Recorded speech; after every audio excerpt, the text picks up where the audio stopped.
Мигрантам есть что сказать и о чем высказаться. Досмотрите это видео до конца, и вы узнаете, как таджики дали отпор русским националистам. Подписывайтесь на наши обновления, чтобы быть в курсе о всех новинках на нашем канале. Просто вообще безвыходное положение сейчас какое-то, я даже сам не знаю. К кому обращались? Блогеры знают, что в России у некоторых людей бытует мнение, что таджики якобы способны только на роль разнорабочих. Из-за этого стереотипа часто возникают проблемы.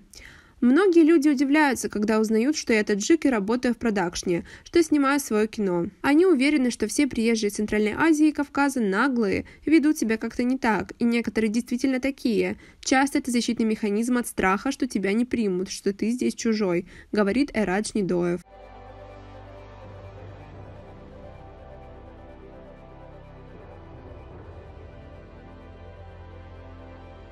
Фируза Бону считает, что каждый человек выполняет ту работу, на которую он способен или на которую его подталкивают жизненные обстоятельства. В этом нет ничего плохого, а критиковать легче всего, когда у тебя самого жизнь устроена. В то же время есть много представителей таджикского народа, которые владеют профессиями, требующими серьезной подготовки и занимают высокие посты в своей сфере деятельности. Например, врачи, архитекторы, инженеры, творческие люди. Сейчас наша молодежь стремится обучаться в лучших вузах России и Европы, чтобы реализовать свой потенциал. Именно так и должен ломаться стереотип таджиков, говорит Абдулоева.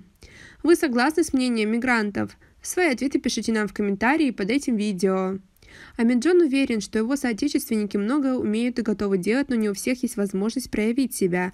Более того, основная часть населения, которая приезжает из Таджикистана в Россию зарабатывать, это люди, которые живут в деревнях, им не хватает рабочих мест. А ведь семью надо кормить, кто-то вынужден покидать родину и трудиться ради благополучия своих близких. Наш народ очень ценит семейные узы. Родственники не бросают друг друга в беде, в какой бы тяжелой ситуации они не были. Я горжусь этим, говорит молодой человек. Сам он старается показывать лучшие качества своего народа в общественной деятельности. Когда мне друзья в шутку говорят слово «хач», я могу пошутить в ответ, что я не хач, а чурка. Это не обижает меня, только если так скажут близкие друзья или такие же нерусские, как я.